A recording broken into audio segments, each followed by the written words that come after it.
বন্দে মাতরম। আমি Dibyendu Das, Dux India defence academy Haldia থেকে বলছি। দেখুন বাচ্চারা সকাল থেকে মেহনত করছে, কারণ সামনে SSC GD exams. SSC GD মানে যারা বিএসএফ যেতে চায় বা সিআইএসএফ বা সিআরপিএফ যেতে চায়, তাদের এক্সামস ফেব্রুয়ারি মাসে আছে, তাদের জন্য প্রিপারেশন চলছে। এবং আমাদের প্রিপারেশনটা সাইমালটেনিয়াসলি চলে, গ্রাউন্ডে চলে, একাডেমিক ক্লাসেসও চলে। আবার বলছি, সামনে 10th-এর ফাইনাল এক্সামস হচ্ছে। এক্সামস দেওয়ার পরে বা 12-এর যারা এক্সাম দিচ্ছে ফাইনাল এক্সামসের পরে একাডেমিতে আপনারা ভর্তি করেন, দেখবেন আপনারা অনেক ভালো ফল পাবেন। এবারে আমি আবার বলছি, এবার আমরা খুব ভালো রেজাল্ট করছি। আমি নাম্বারটা ডিক্লেয়ার করছি না, কারণ 1-2 দিন আমার সময় লাগছে, কারণ একটা রিমেডিকেল আছে। তাহলে যখন আপনারা শুনবেন আপনারাও খুশি হবেন। সেই কারণে খালি দেখুন, সব কিছু ডিপেন্ডস করে তার মেহনত, তার কষ্ট, তার জিদ, কিন্তু আপনাদের আশীর্বাদ ছাড়াও কিছু হবে না। এইভাবেই আপনারা আশীর্বাদ করুন, যাতে হলদিয়ার মাটি থাকে। আমরা পুরো পশ্চিমবঙ্গ নয়, পুরো দেশের কাছে আমরা সম্মানের জায়গায় আমরা পৌঁছতে পারি বা সম্মানের জায়গায় নিয়ে যেতে পারি। এই যে নতুন এই যে ইয়াং জেনারেশন, ওদের যেন সঠিক রাস্তা দেখাতে পারি যে বেটা কীভাবে চাকরি পেতে হয়, মেহনতটা কীভাবে করবে, কখন খাবে, কিভাবে খাবে, কখন ঘুমোবে, কীভাবে ঘুমোবে, পড়বে, মক টেস্ট দেবে, কীভাবে দেবে। তো এই সমস্ত জিনিস আমরা মাইক্রো লেভেলে আমরা করাই। এখন আবার বলছি, যারা ডিফেন্সে যেতে ইচ্ছুক বা ডিফেন্সে যেতে ইন্টারেস্টেড, তাদের কোনো নলেজ নেই, তারা আমার সঙ্গে যোগাযোগ করতে পারে, ওদের আমি রাস্তা দেখাবো। আবার বলছি, আপনারা আমাদের আশীর্বাদ করুন, আপনাদের শুভেচ্ছা, ভালোবাসা আর সমস্ত কিছু দিয়ে আমরা অনেক অনেক উঁচুতে উঠতে চাই, যাতে আপনাদের আমাদের বাঙালির গর্ব হিসেবে আমি তুলে ধরতে পারি এই সমাজকে। Thank you very much. Jai Hind, Vande মাতরম।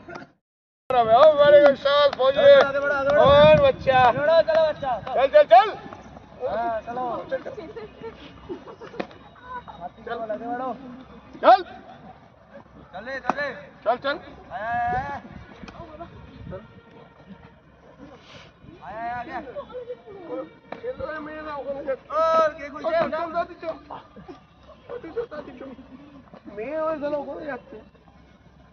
अरे पंडित जी चलिए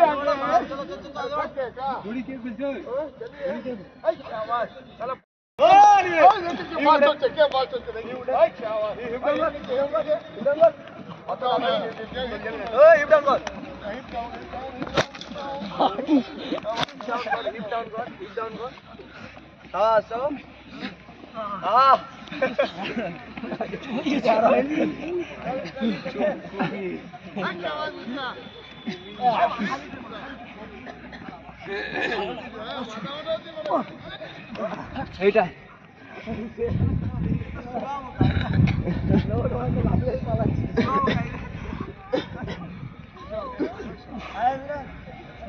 জানিসার হয়নি चलो